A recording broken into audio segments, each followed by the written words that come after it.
Hello, everyone, and welcome to the Green 19 podcast. I'm Dominique Yates, joined as always by Ryan Wood and Tom Silverstein. The final regular season game is coming up on Sunday. For me personally, this season has gone by very quickly. Has felt like a blur, but finally here, time for playoffs, and the Packers host the Bears, and there is no reason to waste a lot of time at all to talk about this game. Packers are going to win. Yeah. Spoiler alert. There's your spoiler alert, but there's a lot of other things going on with the team that is much more pressing to talk about, and it's only fitting we talk about the Jaire Alexander news. That's been the news since we last had a podcast, and it came out on Wednesday that he's having surgery, will likely be out for the season after, I think you had the stat, only playing less than 40% of snaps this year. He missed, 6 straight games? Seven straight games. Yeah, nine out of the last. Seven. He's missed 7 straight and 8 out of the last 9. Well, so that was pretty much the 2024 season for him, and he's not officially, as of the recording of this podcast, on injury reserve. But again, we pretty much already have it. Yeah. I mean, it all depends on whether they want the roster spot, whether they want to bring someone up or not. Yeah. So I guess the biggest thing, you wrote a column about it. Just what do you make of the whole situation, and I guess what are some of the options that even the Packers could look at moving forward? Well, the question is whether you move forward with him, whether you decide that 56.7% of the snaps over the course of 7 years is what you're willing to pay for, and then over the past 4 years, it's been like a total of 35% or something like that. So, you're paying premium money for him. But on the other hand, really simply, it would say to you, go ahead, cut him, trade him if you can get something for him. You can clear $6 million of cap room by doing that. But, you got to make sure what you got is good enough. They're going to be going for a Super Bowl again next year. I mean, there's no question that this is a window that they have to take advantage of. And even if he's injured most of the year or whatever, do you stick with him and figure out a plan to try to get him ready for the playoffs and make that your goal? Because he's still an elite player. He's still a really good coverage guy. If you look at his stats, they're still pretty good. It's a decision they're going to talk about a lot after the season is over, and they got a decision to make. Yeah.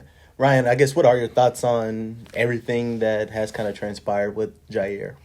Well, let's talk about the short term here first. And I think that it's important to note that while there is an element of surprise that his season is over from the outside, I mean, you see 7 full participation practices in the month of December, and on the outside you start thinking, well, it's just inevitable. It's a matter of time. He will be back. He's full participant. Like, he's going to be back at some point.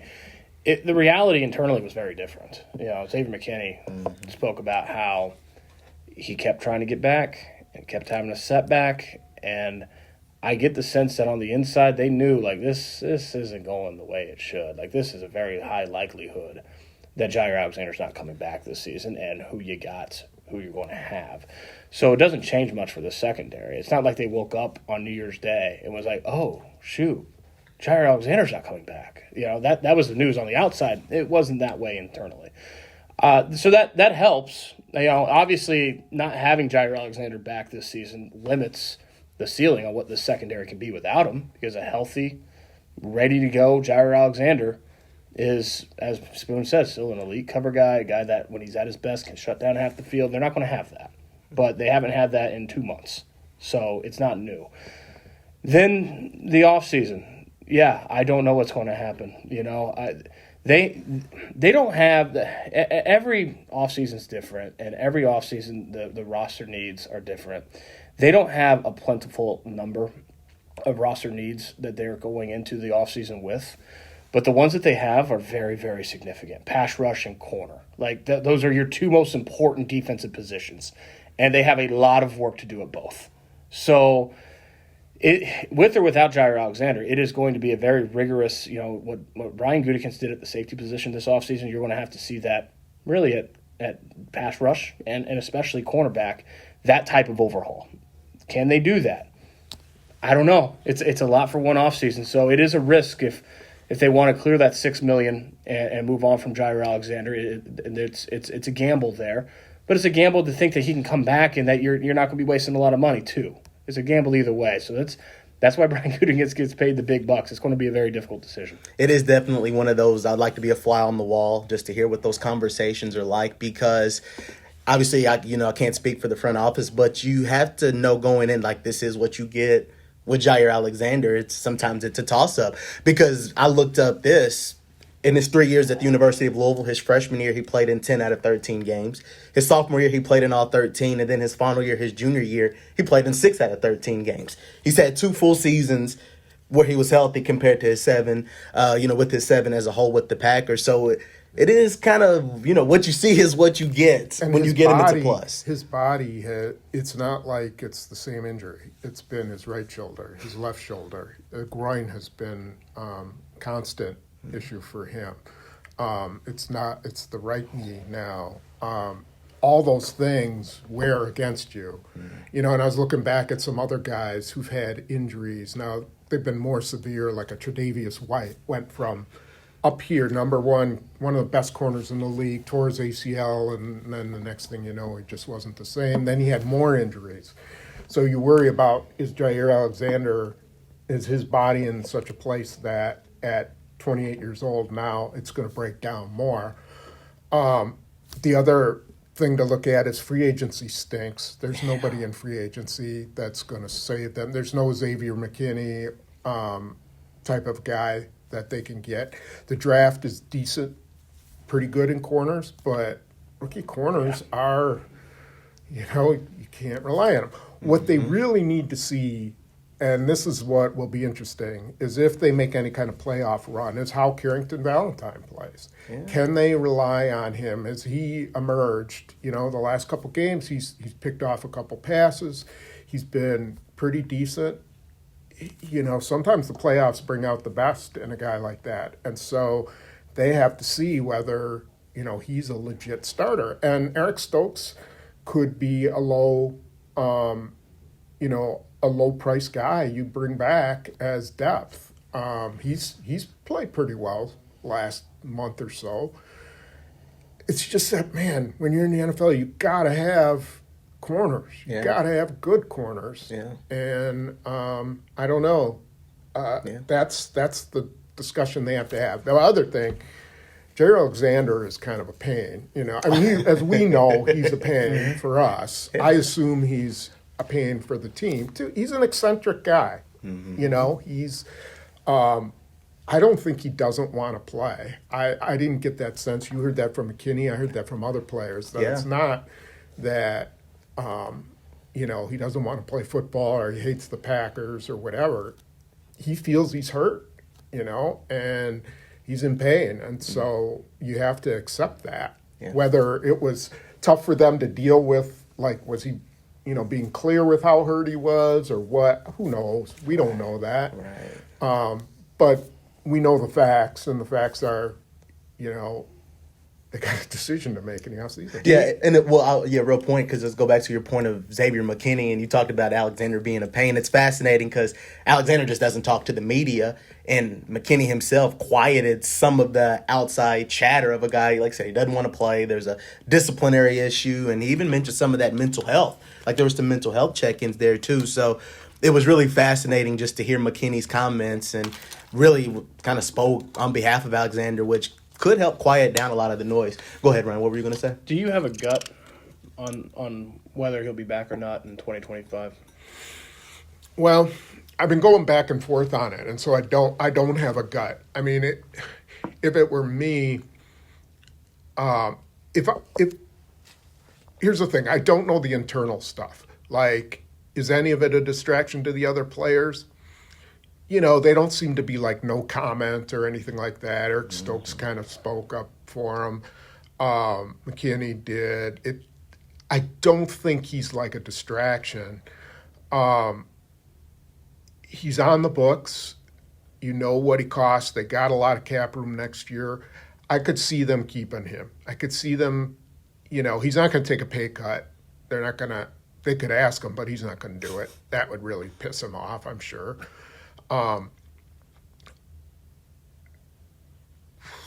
If you put a knife to me, I would probably say they're going to let him go or they're going to try to trade him. But I don't know that for sure. It's a 50-50 for me. I am unarmed, so definitely Same. no knives. I just got a Yeah. pin, right? Good. That's it. Yeah.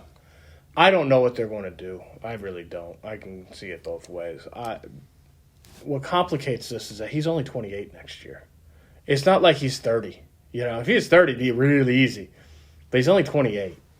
If I had to guess, if you put a knife to me, Spoon, I'd probably my gut would be that he's back just because I can see the train of thought where, okay, let's really dig into this, similar to what they did with Christian Watson and Eric Stokes last year, which both really worked out. I mean, they've stayed healthy. Eric Stokes and Christian Watson have avoided the injuries that can be avoided this season.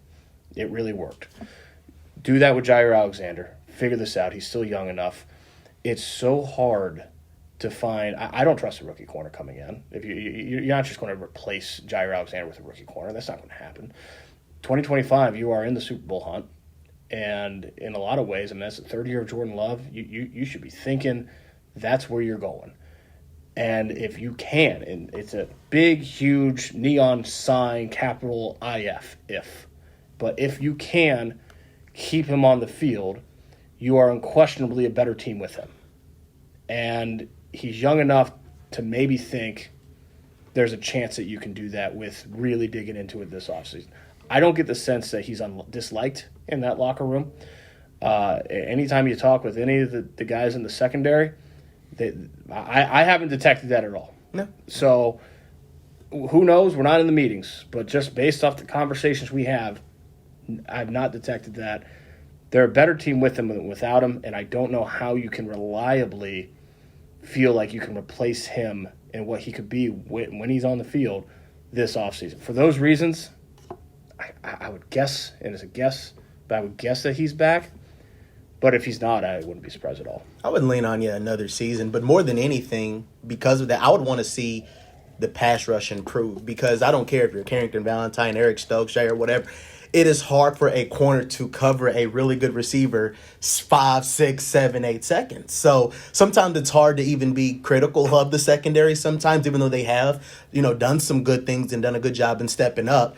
If you're letting, you can say Justin Jefferson all this time to get open, or Jordan Addison, or A.J. Brown, it doesn't matter. So more than anything, I think if you get the pass rush better, you could live with maybe the gamble of having Jaire Alexander back. It starts there for me. To me, the cornerback position, if you do bring Jaire Alexander back, then your first pick in the draft can be a corner. You can have another young guy. You don't want a rookie to come in and play 1,000 snaps and have your secondary hinge on whether or not those 1,000 snaps are elite or not. I mean, you don't want that situation. Continue to add young talent and develop and prospect and do those things in the secondary and throw the whole kitchen sink at pass rush. I mean, if Max Crosby comes available this season or this offseason, try to go get him. I'm not saying that they can. I'm not talking fancy football, but if someone like that becomes available, if there's a free agent that you like, the whole kitchen sink goes into the pass rush and fixing that, because I think that is where you absolutely have to get better. A lot of, the secondary, the reality is that they've shown that they can kind of hold up over 2 months without Jaire Alexander. I mean, they're better with him, no question about that.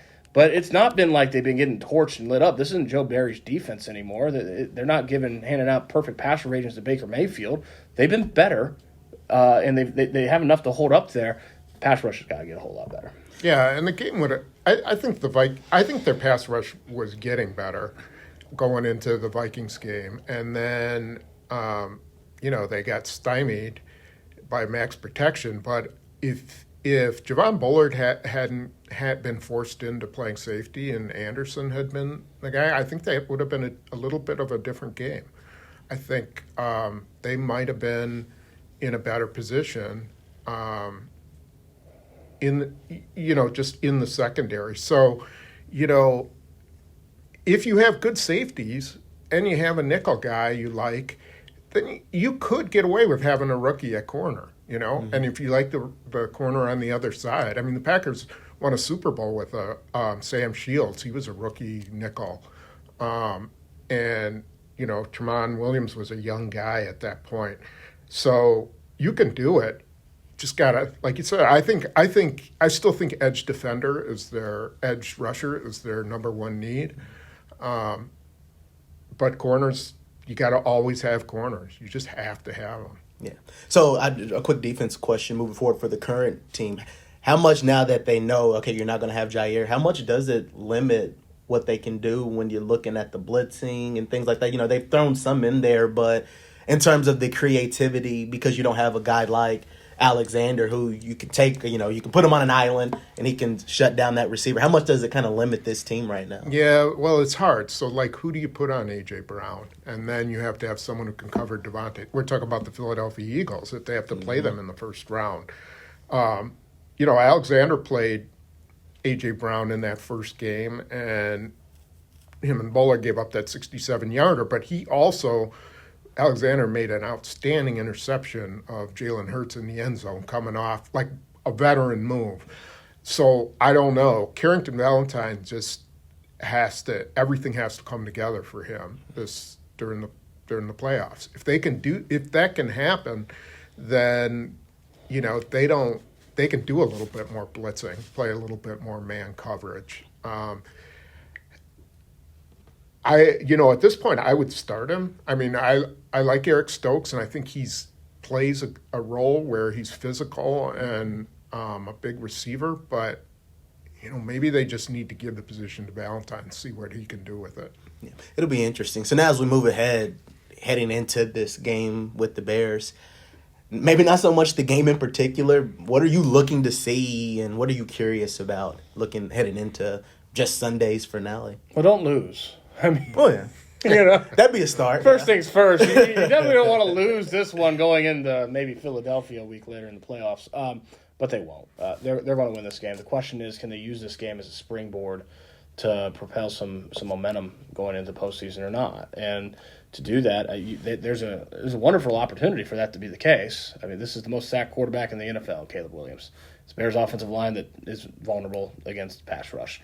Great opportunity for the pass rush to really get its feet under them and feel stable and solid going into whether it's Philly against Jalen Hurts or L.A. against Matthew Stafford. On the other side, this is an offense that has played it very safe since the bye. It has been cautious. It's erred on the side of caution.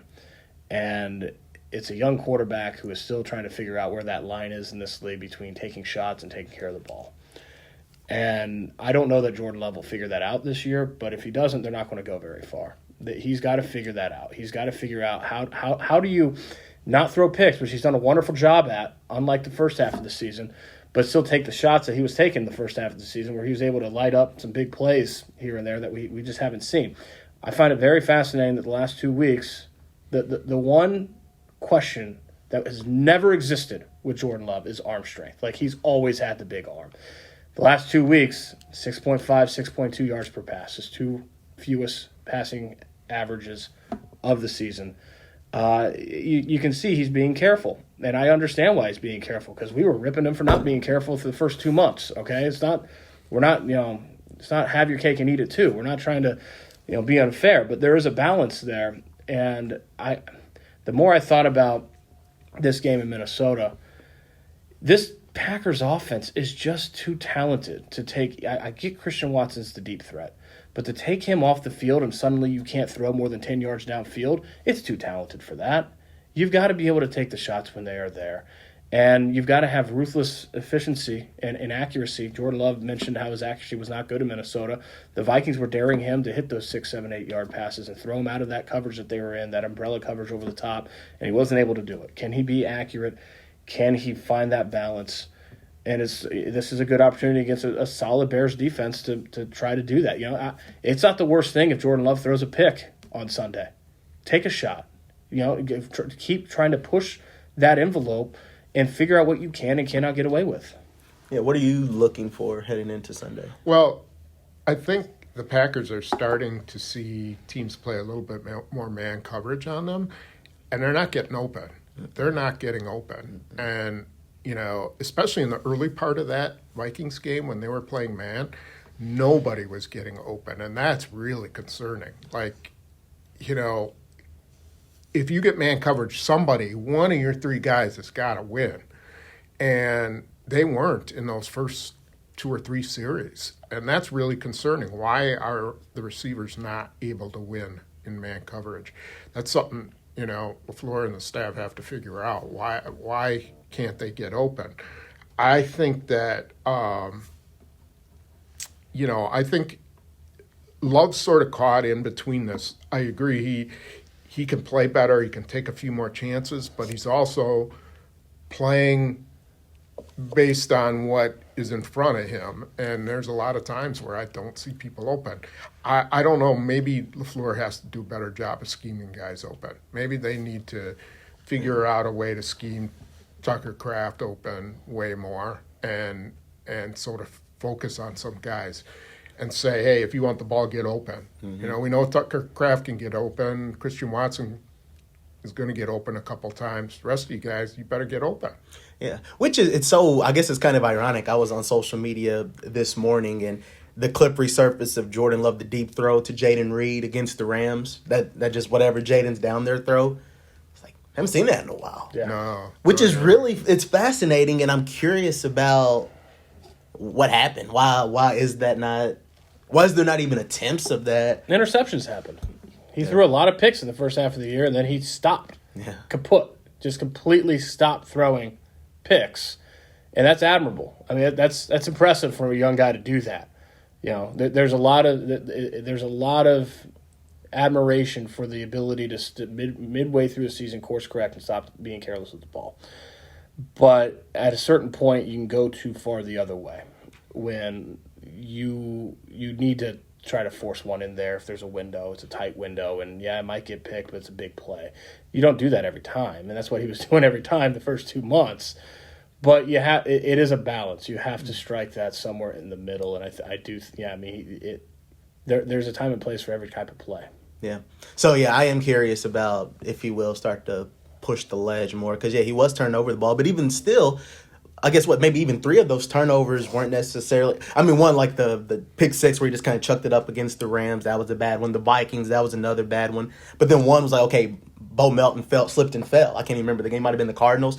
Slipped and fell because it was a slick, surface, and it was a pick. So I guess, I'm wondering if there will be some of that pushing of the envelope. Will receivers get open? Just, where will that rhythm and that flow come from the offense, not just from running the ball?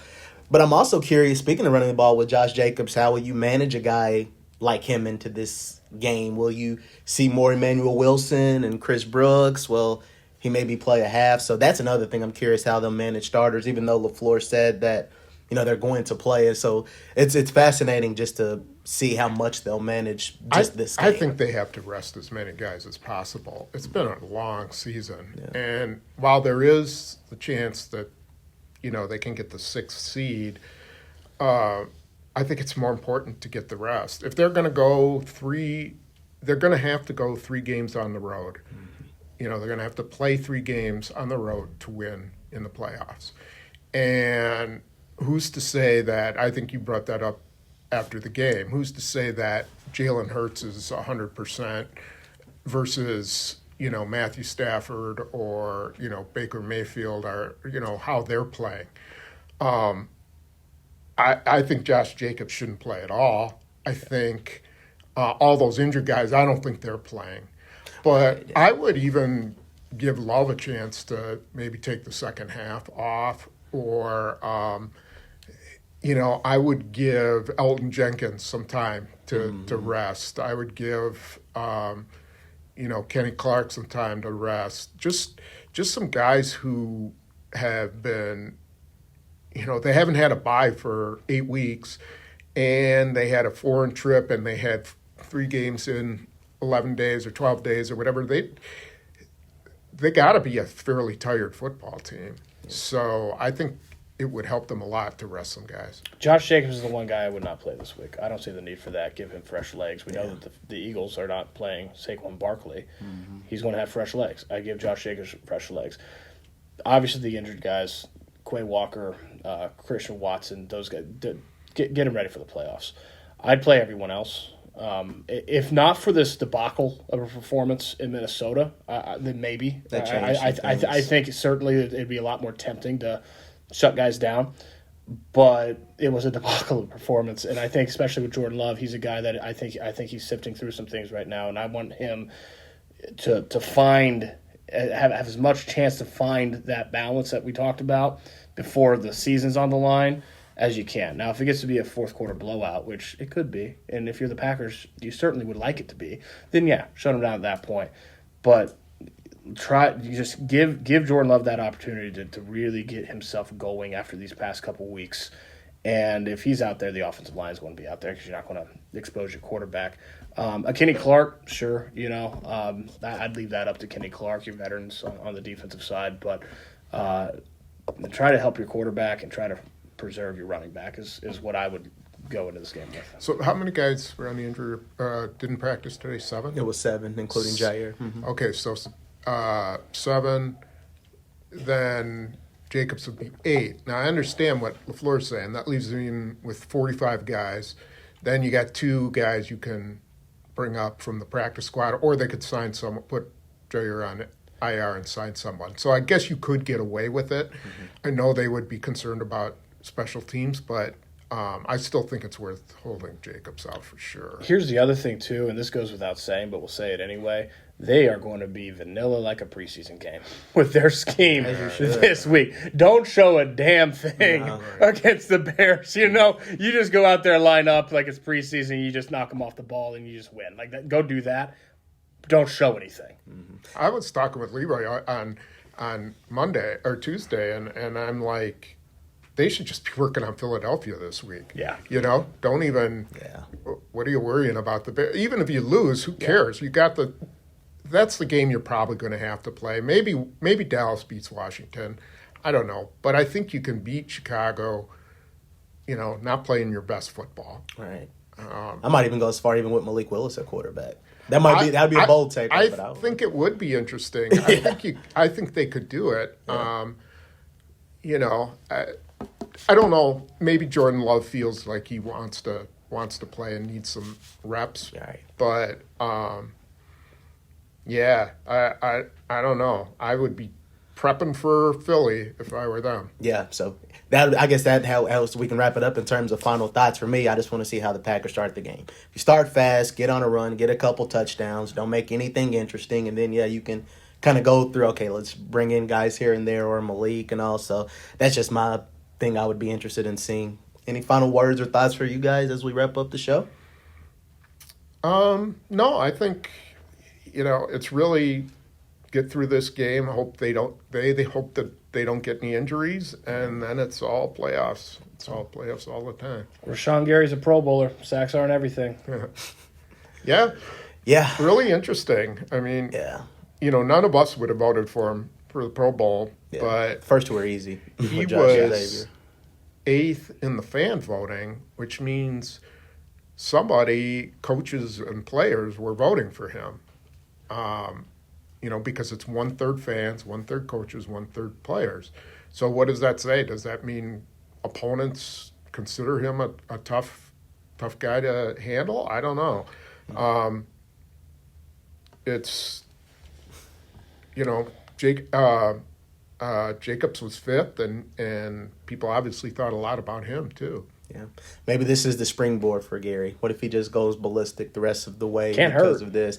He gets the votes. It's the motivation for him, so it would help at least. That's for sure. The big confidence boost, but we'll see. But anyways, we'll get ready for that finale in Lambeau Field, and it'll be a nice chilly Sunday. I'm glad it's at noon. That's just another positive. Amen. Get in and get out, and enjoy the rest of the Sunday. So thank you guys, and thank you all for checking out the Green 19 podcast as the Packers host the Bears on Sunday at noon. For Ryan Wood, Tom Silverstein, I'm Dominique Yates.